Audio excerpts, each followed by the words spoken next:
The war records released in 1945 listed 686 Japanese warships lost in the Pacific.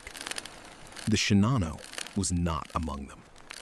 Not an omission caused by confusion, not a clerical error in the chaos of the surrender, not a name that fell through the cracks of a collapsing bureaucracy. The absence was deliberate. Japan's naval command had classified the ship's existence, its loss, and the names of the 1,500 men who died with it. And the classification held, not just through the end of the war, but for years after it. When American occupation authorities were processing the records of the Imperial Japanese Navy, the Shinano was not in them. The United States Navy, which had sunk the ship, did not know what they had sunk until the investigation was complete. A vessel of 71,890 tons, the largest aircraft carrier ever built up to that point in history, had been erased from the official record of the war while the war was still being fought. This is the story of how Japan built the biggest warship the world had ever seen, sent it out in secret, watched it sink in 10 days, and then spent years pretending it had never existed at all. To understand what the Shinano was, you have to understand what it was not. It was not originally a carrier.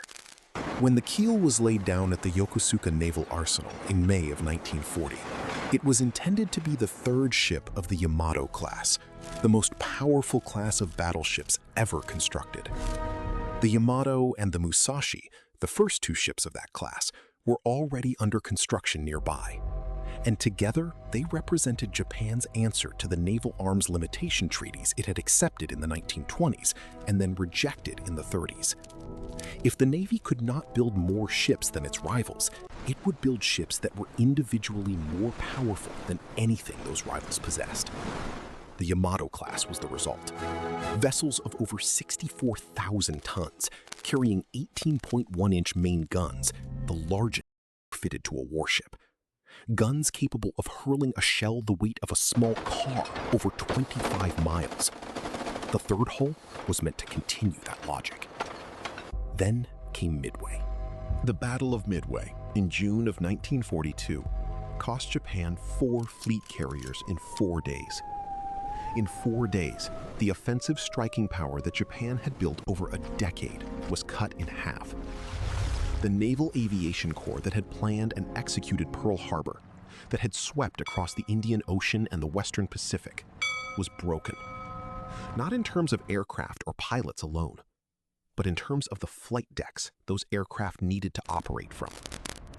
Japan's answer to this crisis would shape the rest of the war. And one of the answers was to look at the unfinished hull sitting in the dry dock at Yokosuka. A hull that was already 60% complete as a battleship, and ask whether it could become something else. The hull was too large, the schedule too far along to start from nothing. But a flight deck could be fitted over it. Aviation fuel storage and aircraft handling equipment could be built into a structure that was already designed to carry enormous weight. By November of 1942, the decision was made. The third Yamato-class hull would be completed not as a battleship, but as a carrier. The conversion would be the largest naval construction project Japan had ever attempted under wartime conditions. And it would be done in total secrecy. Secrecy at the Yokosuka Naval Arsenal meant something specific and extreme. Workers assigned to the project were required to sign documents acknowledging that disclosure of any aspect of their work was a matter of national security.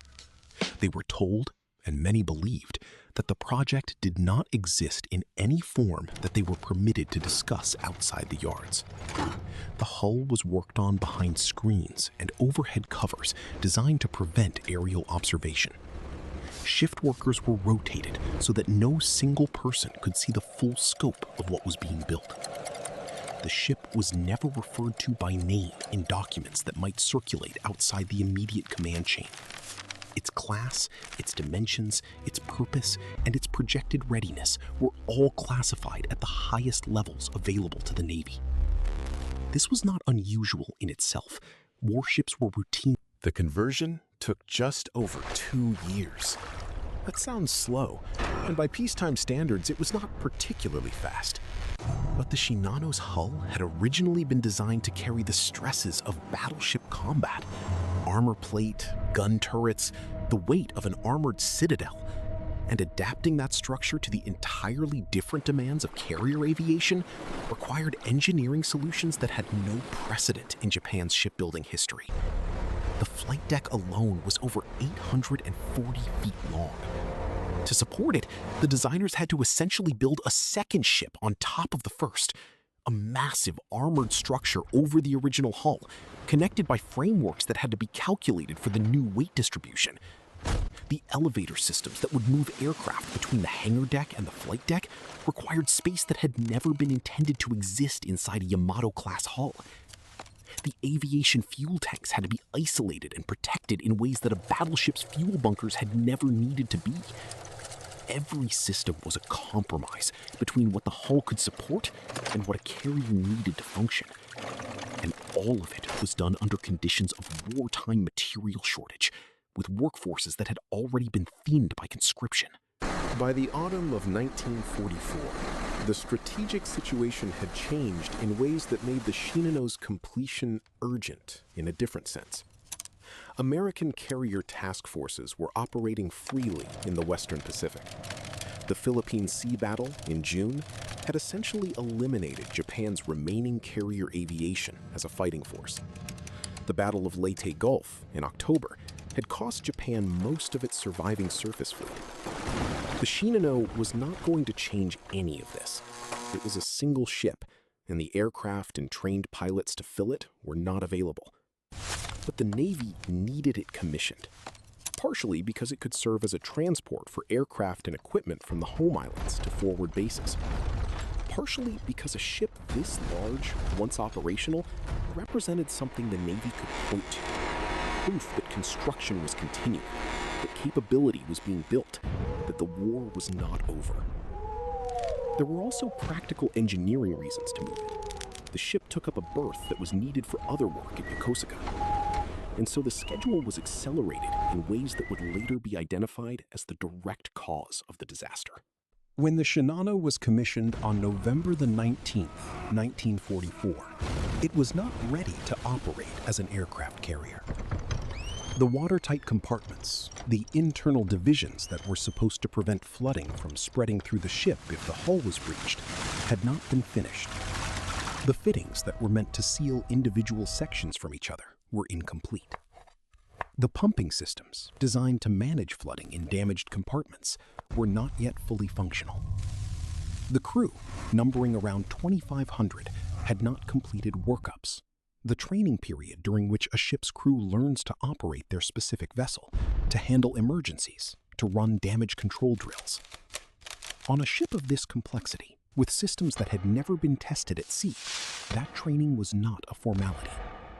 It was the difference between a crew that could fight the ship and a crew that was aboard a ship. Commissioning the Shinano before these things were complete was a calculated risk. The naval leadership knew the risk and accepted it because the alternative, leaving the ship at Yokosuka while the war closed in, was judged to be a greater danger. They were wrong about which danger was greater. The plan was straightforward. The Shinano would leave Yokosuka on November the 28th, travel south-southwest along the coast of Honshu under cover of darkness, and arrive at the naval base at Kure, where it would undergo the final fitting-out work needed to make it fully operational.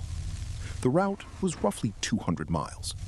Under escort, at speed, it should have been a transit of roughly a day. The Shinano was carrying cargo on this voyage: 50 Ohka rocket-powered aircraft, components for other aviation units, and quantities of aviation fuel, supplies that were needed at forward positions and could be moved efficiently aboard the largest ship in the Navy. The cargo itself was a statement of intent. The Shinano would arrive at Kure loaded, ready to begin operations as a support and transport vessel while the remaining fitting-out work was completed. The captain of the Shinano was Toshio Abe, a torpedo specialist rather than an aviation officer. A signal, perhaps, of the Navy's uncertainty about exactly what role this vast ship was going to play. He understood the risks of sailing an unready ship. He expressed concern about the incomplete watertight systems. He was overruled. On the evening of November the 28th, the Shinano put to sea. The USS Archerfish was a Vallejo-class submarine, commissioned in September of 1943, on its fourth war patrol in the waters off the Japanese home islands. Its commander was Joseph Enright, a 40-year-old officer from Minnesota, who had, in an earlier patrol, made a decision not to pursue what he later concluded was a large Japanese carrier, a decision that had haunted him since. He was not a man looking for redemption in any dramatic sense, but he was a careful and determined commander. And when the Archer ship picked up a radar contact shortly before midnight on November the 28th, he tracked it with the patience that submarine warfare in Japanese waters required. The contact was large. It was moving faster than a standard transport. It was accompanied by escort vessels. He could not yet know what it was, but he could tell it was important. The chase lasted most of the night. The Shinano was making about 18 knots, fast for a ship that size, though not as fast as it could go at full power. Enright pushed the Archer ship to its surface speed limit, trying to get ahead of the contact and into a firing position.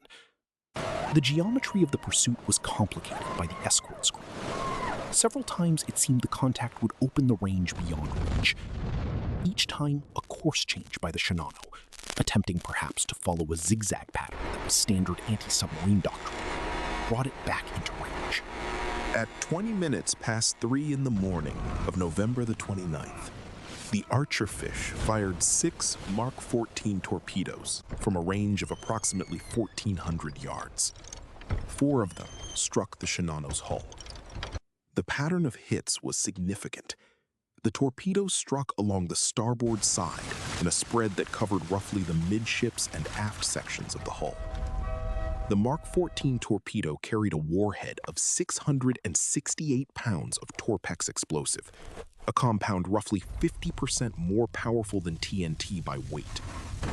4 such detonations against a hull, even a hull of the Shinano's scale, were going to cause severe structural damage.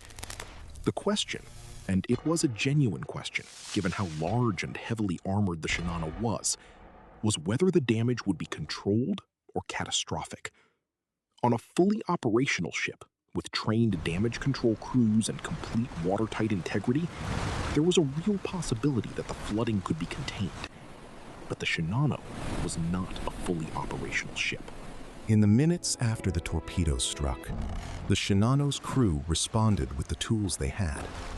Damage control parties were dispatched to the flooded compartments. Pumps were activated. The captain ordered course changes intended to reduce the flood rate by altering the ship's angle relative to the incoming water. These were the correct procedures.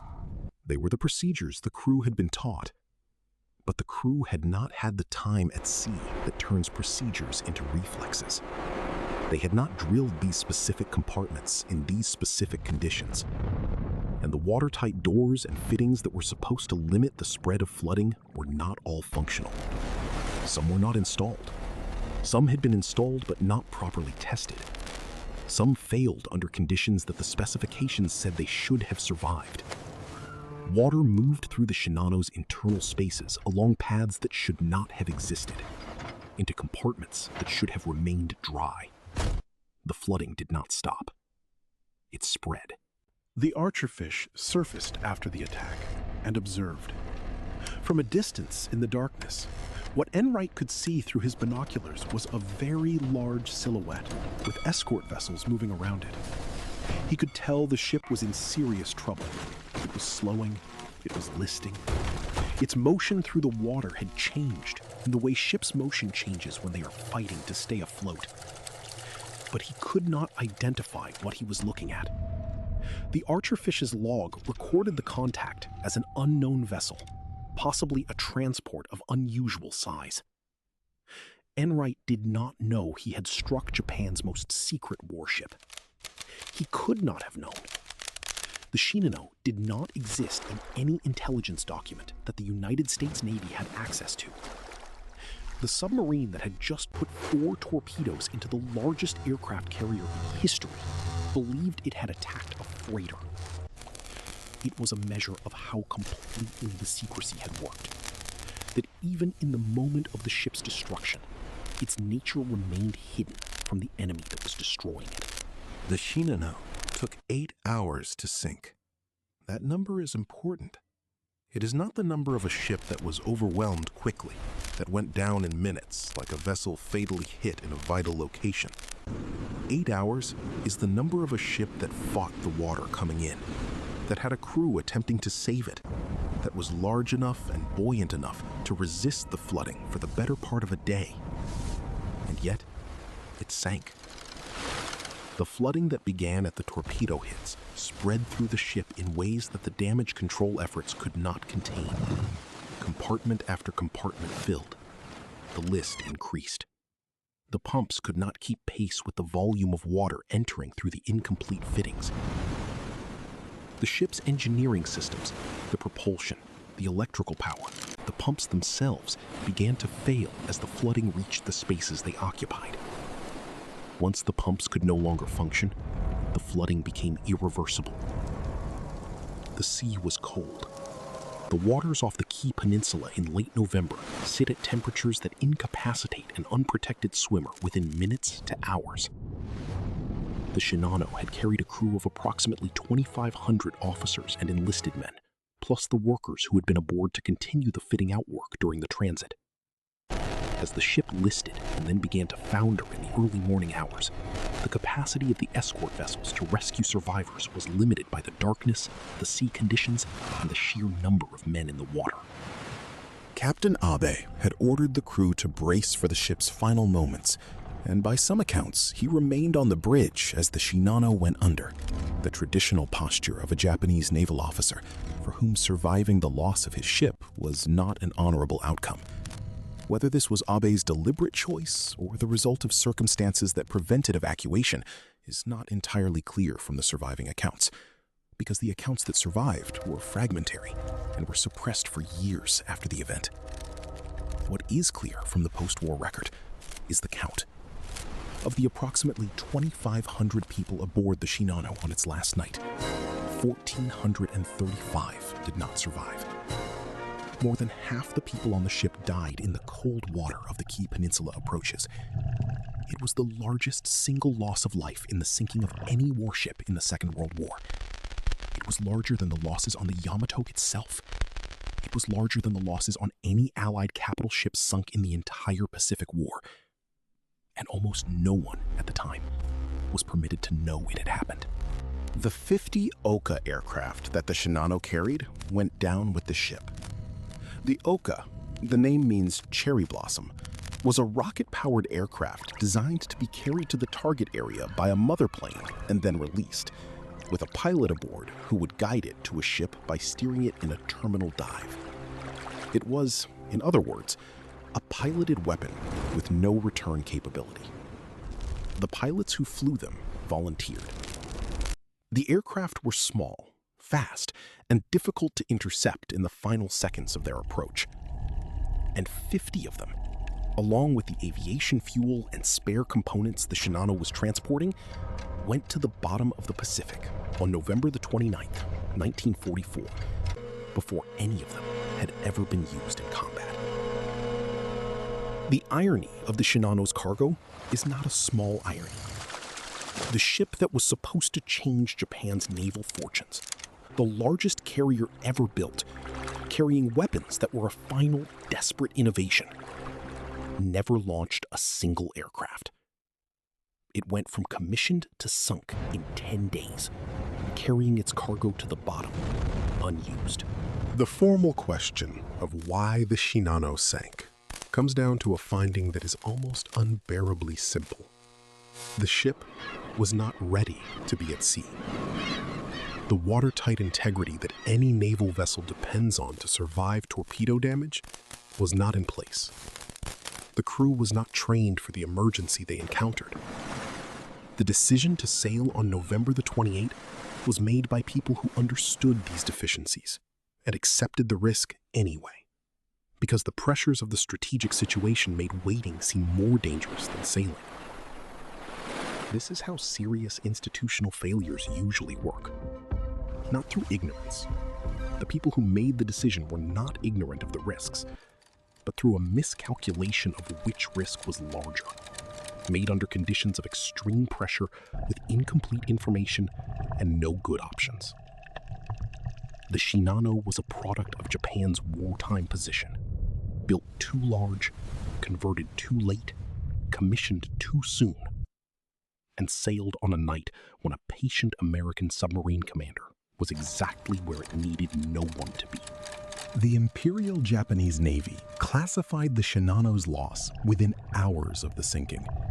The survivors who were recovered by the escort vessels were not permitted to speak about what had happened. The workers who had been on board, the shipyard employees continuing the fitting out work, were brought back to Yokosuka and told that the voyage had not taken place. The bereaved families of the 1,435 men who died received no official notice, because an official notice would have required the Navy to acknowledge a ship that it had classified out of existence. Men died in an event that officially had not occurred, and their families were given the standard notification for wartime losses, a vague communication about a death in the service of the Empire, with no specifics that might lead anyone to ask further questions. The Navy was protecting several things simultaneously: the admission of a massive strategic failure, the revelation that the ship existed at all, and the exposure of the circumstances that had led to its loss. Classifying the sinking kept all three secrets at once. The suppression held through the end of the war and into the occupation. American naval intelligence officers, working through the captured records of the Imperial Japanese Navy during the occupation, found references to a large conversion project at Yokosuka, but could not immediately reconcile those references with any ship in the known order of battle. The Archerfish's crew, for their part, had submitted a patrol report claiming the sinking of an unknown vessel of substantial size, but the submarine services records indicated that the contact might have been an escort carrier, or possibly a large transport. The actual identity of what Enright had sunk was not established until investigators were able to cross-reference the Archerfish's position and time logs with survivor accounts from the Japanese side and the physical evidence from the wreck site. When the full picture emerged, the result was a record that Commander Enright had not anticipated. The USS Archerfish had sunk the largest warship ever sent to the bottom by a submarine, and it had done so against a target that had not appeared in any intelligence document as an operational vessel. The Shinano story is sometimes treated as a footnote, a remarkable statistic. The biggest carrier ever built sunk in 10 days. But the footnote misses what the ship represents as a window into how Japan fought the last year of the Pacific War. The Yamato had been the answer to the question of what Japan would do when it could not match American industrial output in numbers of ships. Build one ship so powerful that numbers would not matter. The Midway disaster had made that answer obsolete before it could be tested. The Shinano was the answer to the answer, a conversion of the same philosophy applied to a new problem, completed too late and with too few resources to be the thing it was designed to be. Japan was running a strategic logic that had made sense in 1941. By the end of 1944, in conditions that had changed so completely that the logic no longer connected to reality. The Shinano did not sink because of bad luck or one unlucky submarine. It sank because of the accumulated decisions of a naval command that was building the wrong things at the wrong time, faster than they could be built safely, under conditions that made honesty about the situation impossible. For decades after the war, the Shinano remained imperfectly known even among naval historians. The Japanese government's official records did not include it in early post-war naval histories. The survivors who had lived through the sinking were old by the time the classification was fully lifted and the accounts could be gathered. The families of the men who died were not officially informed of the circumstances of the loss until researchers, working from both sides of the Pacific, were able to piece together what had happened from fragmented records, survivor testimony, and the Archerfish's patrol logs. The wreck itself lies in water too deep for conventional salvage, on the seabed off the Key Peninsula, where it has rested since November the 29th, 1944, still carrying its cargo of 50 unused aircraft, still classified in the minds of the men who built it as a ship that was never supposed to be seen. The largest warship sunk in the Second World War by a submarine, a vessel that existed for 10 days as an active warship, never launched an aircraft, and then disappeared so completely that the war ended without most of the world knowing it had ever sailed. Next on Torah Files, the submarine captain who sank in a